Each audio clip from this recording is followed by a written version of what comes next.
Continuamos con la clase número 3 de álgebra sobre los números complejos.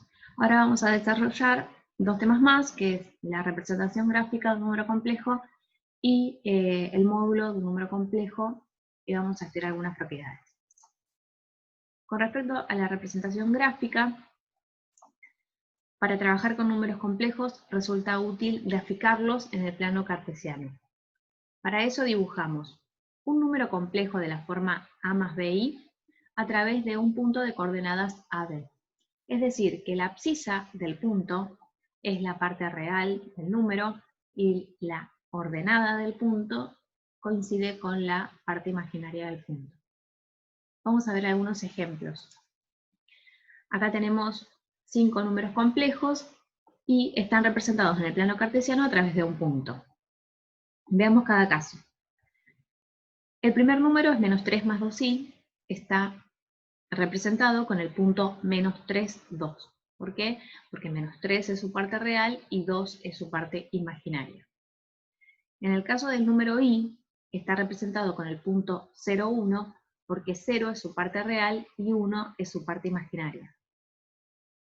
En el caso del número 3, está representado con el punto 3, 0, porque 3 es su parte real y 0 es su parte imaginaria. Para el número 2 menos i, está representado con el punto 2 menos 1, porque 2 es su parte real y menos 1 es su parte imaginaria. Y por último, el número menos 3 menos 4 queda identificado con el punto menos 3 menos 4, porque menos 3 es su parte real y menos 4 su parte imaginaria.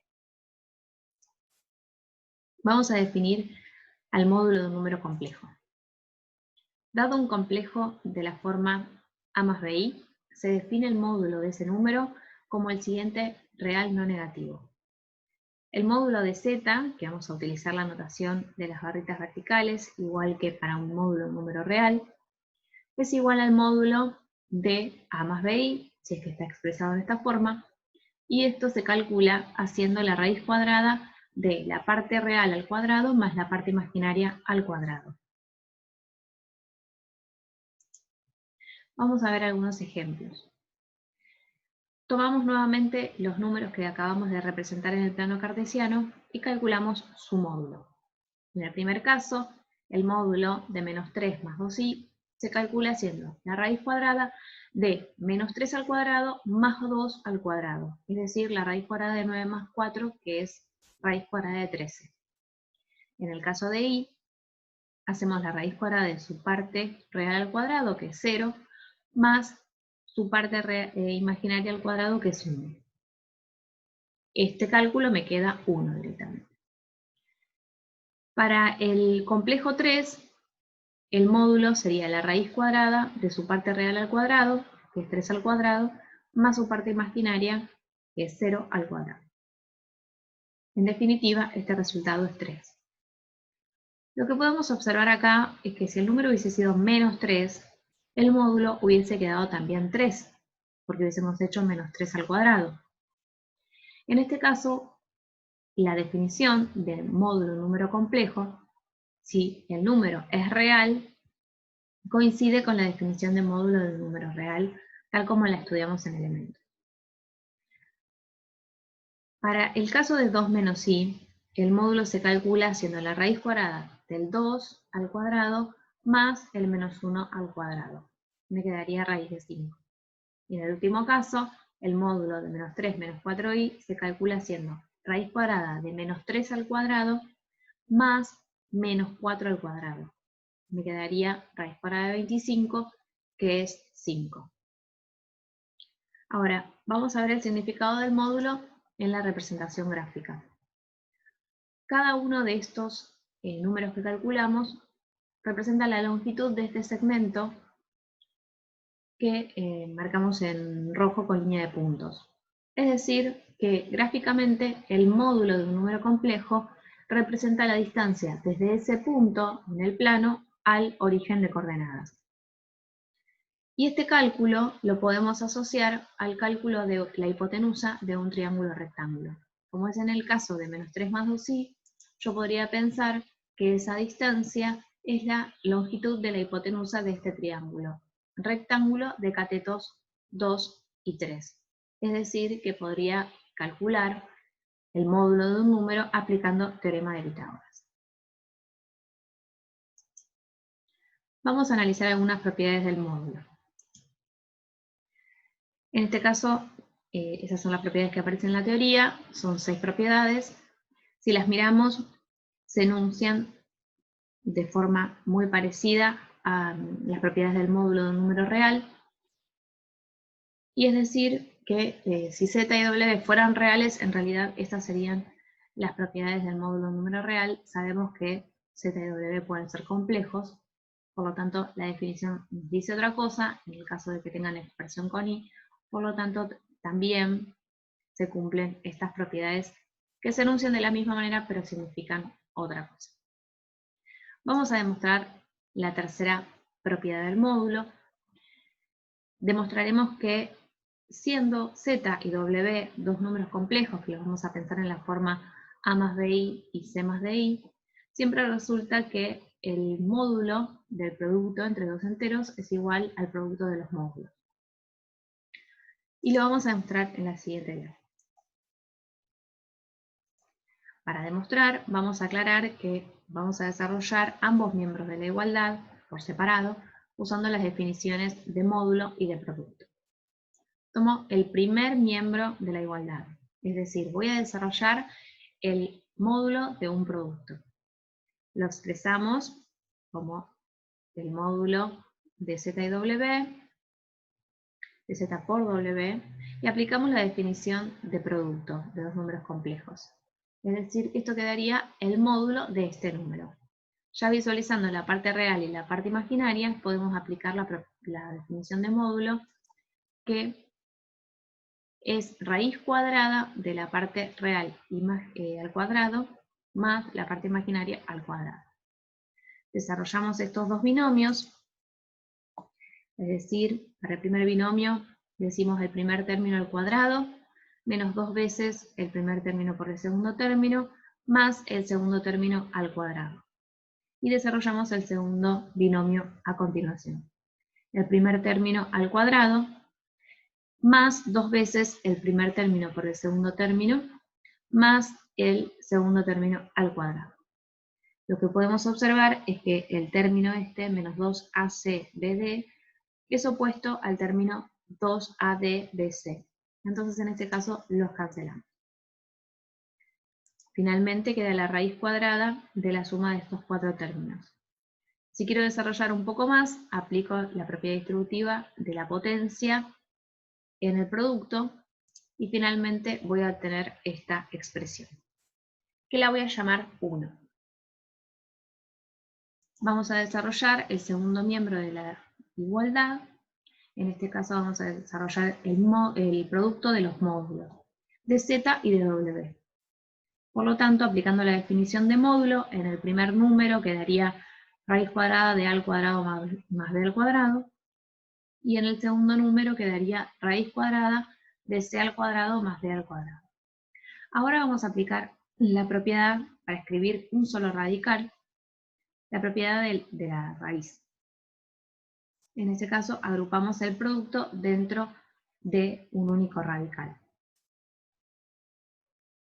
Ahora vamos a efectuar la propiedad distributiva, a cuadrado con respecto a estos dos términos y b cuadrado con respecto a estos dos términos, y obtenemos este desarrollo, que vamos a llamar a la expresión número 2. Si vemos la expresión número 1 y la expresión número 2, observamos que son iguales. Por lo tanto, finalizamos diciendo que queda demostrada la propiedad. Vamos a estudiar dos propiedades más para poder simplificar algunos procedimientos. Estas propiedades involucran al concepto de módulo y al concepto de conjugado de un número. Dicen así: dado un número z complejo, se verifica en el primer caso que z por el conjugado es igual al módulo de z al cuadrado. La segunda propiedad dice que si z no es 0, entonces el inverso de z se expresa como el conjugado de z sobre el módulo de z al cuadrado. Esta propiedad, o sea, la primera, afirma que el producto entre un número y su conjugado es un real no negativo con la siguiente forma. Nosotros habíamos adelantado cuando vimos el cociente entre dos números complejos que se utilizaba una técnica de multiplicar arriba y abajo de la expresión por el número conjugado del divisor. Claro, porque justamente la estrategia era que ese producto que quedaba en el denominador me devolvía un número real. Acá lo podemos observar, que es un número real no negativo, y que coincide con el módulo de ese número al cuadrado. Si ese número está expresado en la forma binómica a más bi, entonces ese producto sería a al cuadrado más b al cuadrado. Bien, analizamos la segunda propiedad. Esta propiedad reescribe la forma del inverso de un número complejo, nosotros ya la habíamos escrito de una manera, utilizando en este caso la notación de conjugado y de módulo. Es decir, que si el número viene en la forma binómica a más bi, su inverso lo vamos a poder escribir como el conjugado dividido por a cuadrado más b al cuadrado. Es decir, cuando tengamos una división, podríamos hacer, según la definición, multiplicar ese número de arriba por el inverso del divisor, y el inverso del divisor lo podríamos calcular con esa forma. Ahora vamos a ver unos ejemplos. Estos ejemplos van a involucrar las propiedades que recién dijimos. El primer ejercicio dice, siendo z el número 2 menos 5i, determinar los siguientes números asociados a z. Y nos piden estos dos números. En el primer ítem vamos a calcular el inverso de z, es decir, el inverso de 2 menos 5i. Y vamos a utilizar esa propiedad. Vamos a escribir entonces al inverso de z como el conjugado de z sobre el módulo de z al cuadrado. El conjugado de z es 2 más 5i. Y el módulo de z al cuadrado sería la parte real al cuadrado más la parte imaginaria al cuadrado. Este número de abajo es 29 y haciendo distributiva con respecto a los términos de arriba me va a quedar 2 sobre 29 más 5 sobre 29i. Lo escribimos en la forma binómica, por supuesto. Este número es el inverso del número dado, es decir, el inverso de 2 menos 5i.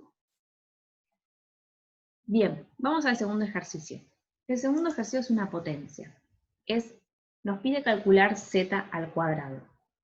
Nosotros para calcular una potencia podemos utilizar la misma definición que conocemos de potencia en números reales. En este caso me quedaría un producto de factores iguales. En este caso del ejercicio, dos factores iguales a 2 menos 5i. Pero podríamos tomar el atajo de, para multiplicar dos factores, digamos, que sean iguales, expresados como binomios, directamente desarrollamos el binomio al cuadrado tal como conocemos la propiedad. Decimos el primer término al cuadrado, en este caso el primer término al cuadrado es 4, menos, bueno, acá lo podemos expresar como multiplicación, ¿no? Sería 2 por 2, 4, 2 por menos 5i menos 10i, menos 5i por 2 menos 10i, y menos 5i por menos 5i es más 25i. Este último término sería menos 25. Entonces, la parte real quedaría 4 menos 25 menos 21 y menos 10 menos 10 menos 21. Lo podríamos haber hecho, como dije anteriormente, con el desarrollo del binomio, ¿no? El primer término al cuadrado me quedaría 4, menos 2 veces el primer término por el segundo término, que sería 10i, me quedaría 2 veces, como está acá, más el último término al cuadrado que coincide con 25i cuadrado. Bueno, lo podemos hacer de esas dos formas. Vamos al último ejemplo. Hallar y escribir en forma binómica todos los números z que satisfacen la igualdad. En este caso tenemos una igualdad, tenemos una incógnita que es z, por lo tanto estamos enfrente de una ecuación, donde intervienen números complejos. Vamos a resolver. En los primeros pasos, digamos, de la resolución de la ecuación, voy a aplicar como ya sabemos, las propiedades de las operaciones que ya estuvimos trabajando y también lo que sabemos de despejar una variable. En el primer miembro lo que podemos hacer es aplicar la propiedad distributiva, me va a quedar 4 por z y 4 por menos 2, quedando esta expresión, y en el segundo miembro lo mismo. Puedo hacer z por menos 1, quedando menos z, y z por i, les puedo escribir como iz. Luego voy a agrupar los términos con z en uno de los miembros, sumando z y restando iz, y sumando 8 para que me quede 8 en el segundo miembro. Finalmente, sacando factor común z y agrupando 4 con 1, me va a quedar 5 menos i por z igual a 8. En este caso, o en este punto, digamos, vamos a parar y vamos a decir, bueno, para despejar z yo tendría que multiplicar ambos miembros de la igualdad por el inverso de 5 menos i. Quedando esta expresión, ¿no? 5 igual a 8 dividido 5 menos i. Me quedaría un cociente de números complejos, pero también lo puedo pensar como 8 por el inverso de menos i. Y eso es lo que vamos a hacer. Entonces vamos a decir, esto es lo mismo que 8 por el inverso de 5 menos i. ¿Cómo se calculaba el inverso? Sería el conjugado del número del divisor, en este caso de 5 menos i, que es 5 más i, y abajo tendría que sumar el cuadrado de la parte real con el cuadrado de la parte imaginaria. Entonces me quedaría 8 por 5 más 8 por 1 en el numerador, y debajo me quedaría 25 más 1. Resolviendo un poco más, bueno, acá apareció el concepto que utilizamos de inverso. Distribuyendo, digamos, el denominador, me quedaría 40 sobre 26 más 8 sobre 26. Finalmente, simplificando las fracciones, me quedaría 20 sobre 13 más 4 sobre 13. Este sería el resultado en la ecuación. Es decir, que el conjunto solución de la ecuación estaría formado por z perteneciente justamente a este conjunto que involucra un solo número complejo. Bien, con lo que se explicó hasta ahora, vamos a poder resolver los ejercicios 1 a 6 de la práctica número 2.